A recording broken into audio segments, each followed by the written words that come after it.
Vendredi 24 mars 2023, mesdames et messieurs, bonsoir. Bienvenue sur le journal télévisé 100% environnement sur Planète Terre à Terre TV. Tout de suite, le sommaire. Gestion des eaux usées dans nos maisons, des normes s'imposent. Seulement 2 ménages sur 100 évacuent correctement leurs eaux usées. On en parle dans cette édition. Échouage d'une baleine adulte à Grand Popo, nature tropicale alerte sur les risques sanitaires. Recyclage en couture, Lolo Andoche redonne vie aux coupons de tissu. Nous ferons un tour dans son atelier dans un instant. À nouveau, bonsoir à toutes et à tous. En zone urbaine et particulièrement dans les grandes agglomérations se pose le problème de gestion des eaux usées domestiques. Au Bénin, il n'existe pas de réseau collectif d'assainissement. Seulement 2 ménages sur 100 évacuent correctement leurs eaux usées. Gestion des eaux usées, quelles sont vos habitudes quotidiennes? Amos Zissoulé a tendu son micro à quelques citoyens. Quand je finis de faire la vaisselle, nous avons un trou là, genre un canal façon. Donc on verse là et directement ça va dans un puisard. Quand moi je finis de faire la lessive ou la vaisselle, je verse l'eau. Nous avons fait en quelque sorte un caniveau à la maison, mais c'est personnel pour nous, on verse l'eau dedans. Moi quand je finis de faire la lessive et la vaisselle, je verse l'eau souillée, soit dans le caniveau ou bon, si le caniveau n'est pas trop loin de nous, je vais verser ça dans le caniveau, mais si c'est un peu trop loin, je vais ça au portail. Souvent, les eaux qu'on utilise pour faire la lessive ou bien la vaisselle, moi je les jette sur la voie ou bien dans le caniveau. Souvent, c'est au dehors où on verse les eaux. Toutes les activités qu'on fait avec l'eau, là, on jette dehors. À moins que tu as un puisard dans ta cuisine, là tu verses directement dans ta cuisine. Mais comme ici, on n'a pas de puisard dans notre cuisine, là, on le jette directement dans la rue, au dehors. Mais avant de les jeter, on prend le soin d'avoir un passoire pour pouvoir filtrer l'eau et mettre les ordures dans le panier et verser le reste. Au regard de ces réponses, notre rédaction s'est rapprochée de la Société de gestion des déchets SGDS afin d'éclairer la lanterne du grand public sur les bons gestes à adopter. Gestion des eaux usées dans nos maisons, des normes s'imposent. Le reportage est signé Freddy Adjarossi, Amos Zissoulé. De jour comme de nuit, la scène est récurrente. Les eaux usées sont jetées dans les rues sans aucune gêne. Au quotidien, pour satisfaire nos besoins, nous générons des eaux usées. Mais comment bien gérer ces eaux sans nuire à l'environnement?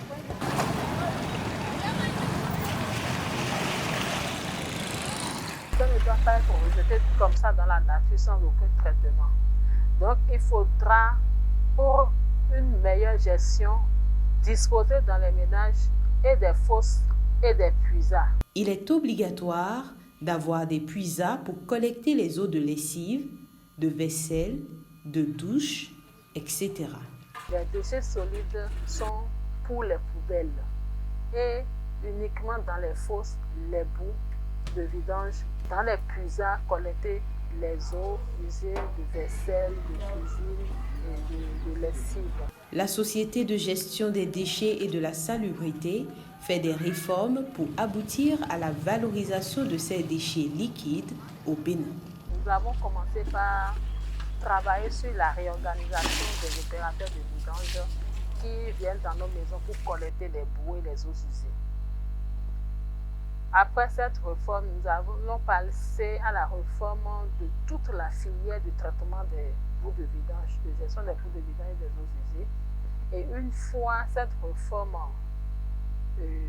faite, on va les mettre en application pour qu'au niveau national, nous disposons des outils pour assurer à nos ménages, à la population, une meilleure gestion de ces eaux usées et boues de vidange que nous produisons. Sur les plages de Grand Popo, une baleine adulte a échoué au sud-ouest du Bénin. Dans le but de promouvoir l'éducation environnementale transformatrice, Nature Tropicale ONG Bénin a réussi à récupérer quelques ossements de la dite baleine. Joséa Dossou-Bojrenou alerte toutefois sur les risques sanitaires courus par les populations. C'est un reportage de Julien Tonjo. On enregistre depuis quelques années, tout au long de l'année, des échouages de baleines. Que ce soit des baleines ou des dauphins, des tortues. Plusieurs raisons expliquent les motifs selon lesquels ces espèces emblématiques viennent s'échouer sur les côtes. Ça peut être des cas de maladies, ça peut être des cas d'animaux qui sont fatigués ou des animaux qui ont eu des collisions avec des bateaux. Ou même des animaux qui ont été brutalisés en mer par d'autres engins. Et finalement, ces animaux viennent échouer sur la plage. En raison de leur poids, ces espèces n'échouent pas sur les côtes dès qu'elles sont mortes. C'est une raison essentielle pour éviter de les consommer. Une baleine, un dauphin, c'est une tonne minimum jusqu'à 30 tonnes. Et un animal de 20 tonnes, de 15 tonnes meurt en mer, ne vient pas sur la plage immédiatement. D'abord, ça va au fond de la mer. C'est au bout de plusieurs semaines, voire plusieurs mois, quand l'animal, ce spécimen commence à se décomposer, que la viande et la chair avec les ossements commencent à flotter sur la mer et viennent s'échouer. Ces espèces n'échouent qu'en marée haute. Il est donc nécessaire de prendre des mesures au plus tôt. Le nom qu'on donne à l'animal, Djamandjatran, ça veut dire qu'on coupe, et ça ne finit pas. Ça ne échoue sur la plage qu'en marée haute. Et au bout de 6 heures de temps, quand l'eau de mer revient sous ce qui a échoué, ça repart en mer. Et c'est ça, les gens pensent que c'est un animal qui est venu, on a coupé, et après, l'animal est reparti. «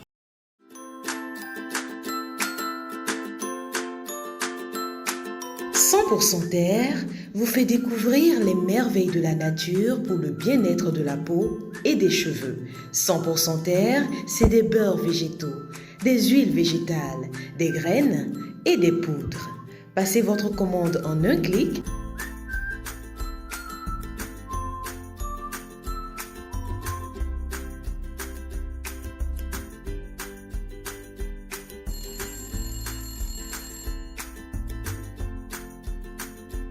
100% Terre, le bonheur est dans la nature. 100% Terre, un produit de Terre à Terre Bénin. » Direction Védocor pour retrouver Lolo Andoche dans son atelier à Cotonou. Amoureux de la planète, Lolo Andoche et ses équipes veillent à la préservation de notre terre en adoptant le recyclage des coupons de tissu utilisés dans la confection des vêtements. Freddy Adjarossi et Gildas d'Almeida sont nos guides. Des chutes de tissu, des coupes en pêle-mêle, une idée de génie et tout est recyclé. Dans cet atelier de couture, rien ne se perd, rien ne se crée, tout se transforme. Après les coupes, tout ce qui est tombé, tout ce qui est coupon, on la récupère, on fait un tri. Après le tri, parce qu'on les trie et puis on classe par type de qualité de tissu, du coton, polyester, de la laine, ainsi de suite. On les regroupe par catégorie de tissu. Et ensuite, nous faisons du patchwork avec. En première partie, les coupons qui sont larges, après nos coupes, sont transformés dans des caleçons, dans des petits détails et tout. Et ensuite, on les fait en vêtements. Et ensuite de ça, après de ça, maintenant, les tout petits qui sont restés permettent également de faire de la décoration sur des tenues. Donc du coup, il n'y a rien qui se jette pratiquement. Tous les tissus ne sont pas biodégradables. Les jeter dans la nature, c'est porter atteinte à l'environnement. Quand on était jeune et on va sur les tas d'ordures, si vous prenez des coupons de tissu qui rentrent même dans le tas d'ordures, ça, vous tirez, ça ressort pareil. Et quand on commence à comprendre qu'il faut empourder l'environnement, on ne commence pas à réfléchir là-dessus. J'ai reçu quelques visites, des gens de la Banque mondiale, je me rappelle bien, qui ont cherché à savoir qu'est-ce qu'on fait avec les chutes de tissu, qu'est-ce qu'on jette dans l'environnement et tout. Ça a réveillé davantage l'attention. Lolo Andoche, en faisant du recyclage en couture, fait sa part du colibri. Quel que soit son métier, on doit s'engager à préserver la planète. Nous demandons à tout le monde de protéger notre environnement, d'éviter de jeter des déchets dans l'environnement, ce qui est pour protéger davantage notre planète. L'astuce écolo de ce 19h45 vous renseigne sur comment faire disparaître les fourmis de la maison. Les fourmis n'apprécient pas la cannelle du fait de son odeur intense. Du coup, vous pouvez saupoudrer de la cannelle près des murs pour les empêcher de passer. La menthe est également une plante qui dérange les fourmis. Pour ce faire, il suffit de mettre cette plante à la maison, plus particulièrement dans la cuisine, car son arôme fort va faire fuir les fourmis. Le citron est aussi un remède parfait pour mettre fin à l'invasion des fourmis. Vous pouvez tout simplement en placer quelques tranches devant les fenêtres. L'odeur très piquante du vinaigre est aussi efficace pour lutter contre l'invasion massive des fourmis. Pour cela, préparez une solution vinaigrée mélangeant l'eau et le vinaigre et vaporisez-la devant les entrées. J'ai été ravie de vous présenter cette édition qui ainsi s'achève. Vous nous serez très utile en vous abonnant à notre chaîne Terre à Terre Bénin sur Facebook et sur YouTube, mais aussi à notre chaîne, notre web TV www.planetterraterretv.bj. Protégez l'environnement parce que l'environnement, c'est vous. Bon week-end.